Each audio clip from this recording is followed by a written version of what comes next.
Hey gentlemen, it's alright if I call you gentlemen. I want to do, okay, let me just start that back again. My name is Dermot McDilmont, not to be confused with Dylan McDermott or Dermot Mulrooney. And I mean, don't worry, I'm sort of film buff. Start all over again. Alright, I've been dating, okay, on this God's green earth for about 46 years.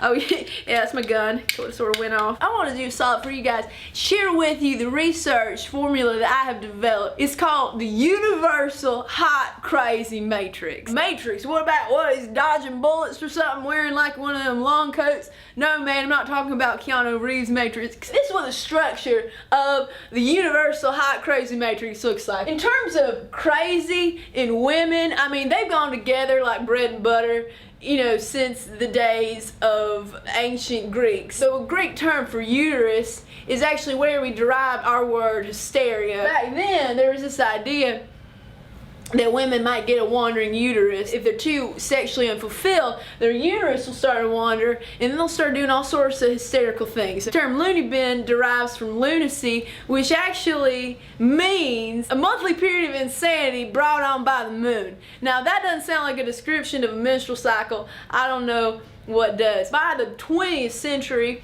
it was well established that men's thought was logical, rational, level-headed, alright? Whereas women were the crazy, irrational ones. Their sexuality, if it was too outwardly expressed, that's a dangerous creature right there, alright? Because she's just gonna go around seducing all the men, and then who knows whose baby it's gonna be. Conversations about paternity assurance and all that, and evolutionary biology, psychology, I guess that's for another matrix. On the crazy scale, it just starts at a 4, because you can't even get a 0 with a woman, alright? Hot though, meanwhile, can go down to a 0. Guys, I'm gonna go ahead and make this simple for you, because this is also insulting to you as well, because it assumes that you are little more than a sex-crazed animal. Don't even demean yourself to anything less than a 5 on the hot scale. Let's move up the hot dial a little bit to an 8. This is a fun time girl. Let's face it, gentlemen, when you look like this, 8's not hot enough. When you solely base a woman's value on her face and nothing else,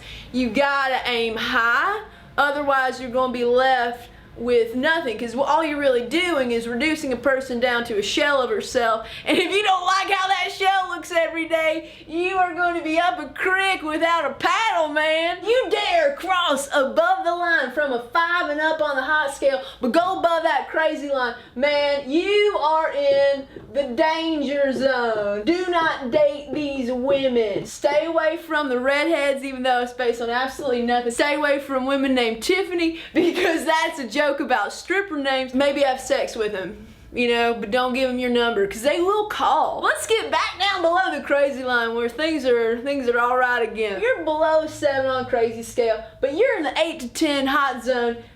Guess what? That's okay.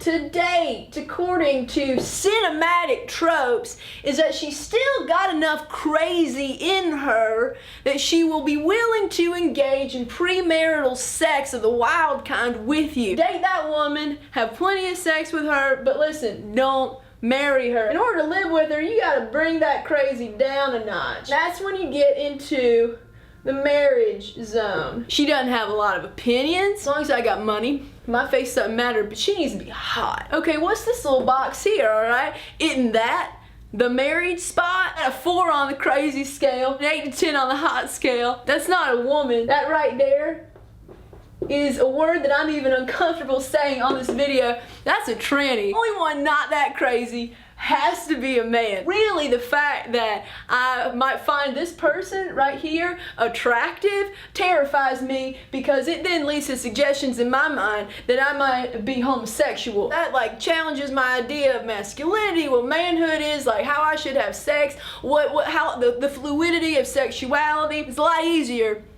when you can sort of break down your worldview into little bitty boxes. If you look at a Google Ngram, okay, of the use of the term crazy women, all right, it shoots up along with the emergence of what's called second wave feminism. When women were really trying to like get out of their boxes, you know how we responded societally to those women? We called them crazy, angry. We put them in the danger zone. You know, they're probably here too because we assumed that they were ugly. What's really crazy is how many people think that this is true. So I hope this helps, gentlemen, make the world a safer place for you, because as long as we can continue to keep women in these little boxes, we don't even have to worry about feminazis taking over. It's with the universal crazy hot matrix, I always forget the name, that we can continue the status quo.